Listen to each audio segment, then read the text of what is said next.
Hi everyone, so I've had loads of requests to do a bunny video, so I thought I would do a video on rabbit vaccinations, which is something that I don't feel is talked about enough, and a lot of people don't realise that rabbits should be vaccinated.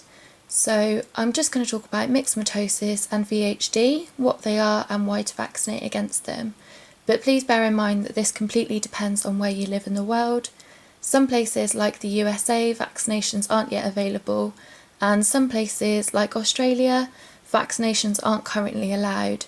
They're not allowed because the domestic rabbit would pass on immunity to the wild rabbit population, which would cause an increase, which they don't want. So contact your vet if you're unsure if they're available near you, and they should be able to tell you. So within the UK, rabbits should be vaccinated against both myxomatosis and VHD. Vaccinations enable the rabbit to make antibodies against the disease, so that if they come in contact with it, they won't catch it. So the antibodies destroy the virus and bacteria entering the body, and it's a good idea to look into not only for your rabbit's health, but it's also sometimes required for getting pet insurance, for holiday boarding, or attending events like if you want to show your rabbit, or anything like that, so it's definitely something good to look into. So I'll start off with myxomatosis.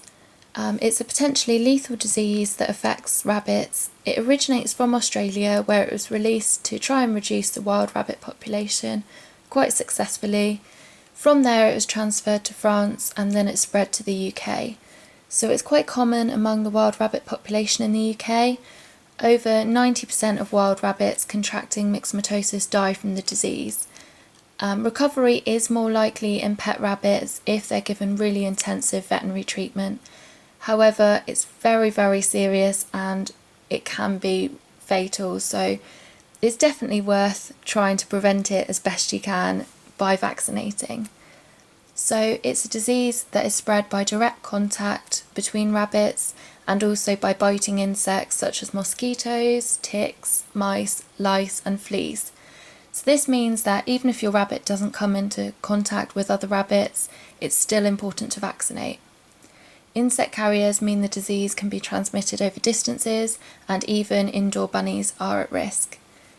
So some of the symptoms include puffy swellings around the face, ears and eyes, which can cause blindness, a high fever, a difficulty in eating and drinking, and death usually within 10 to 14 days.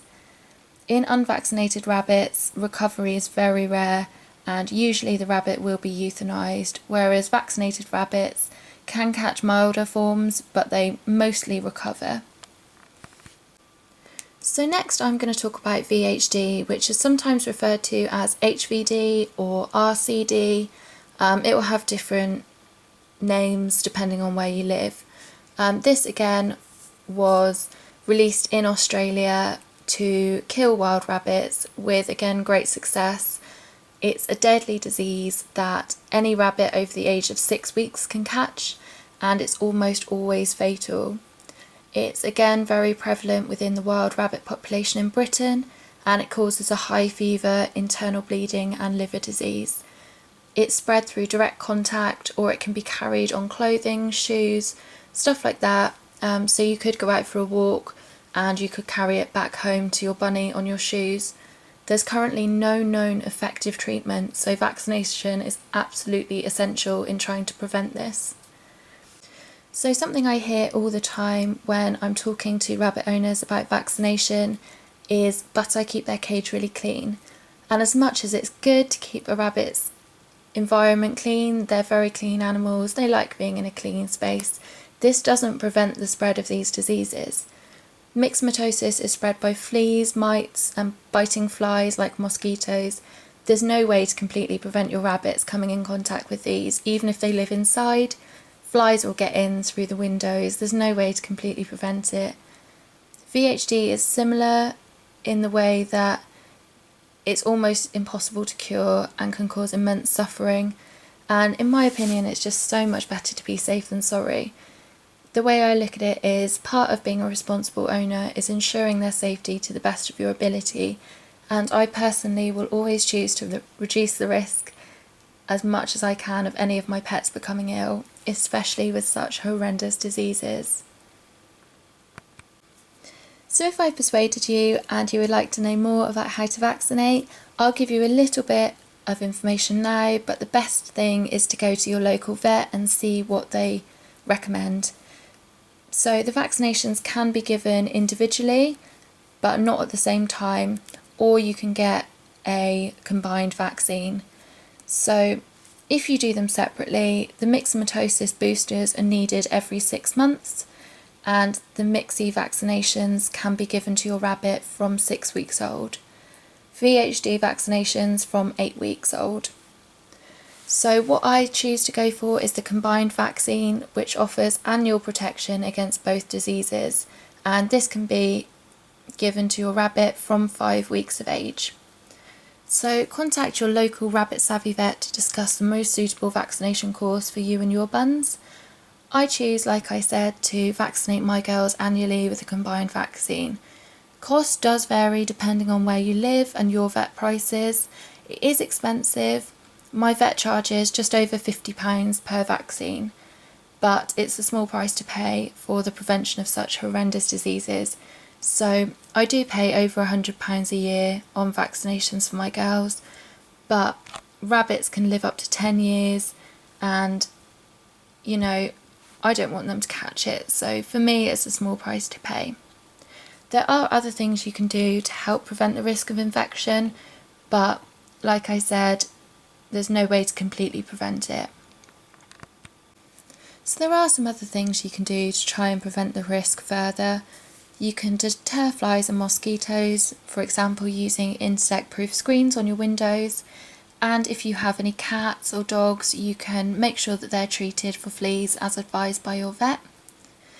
Also regularly cleaning and disinfecting rabbits' enclosures and areas that rabbits access using a rabbit safe disinfectant. I choose to use a vinegar and water solution.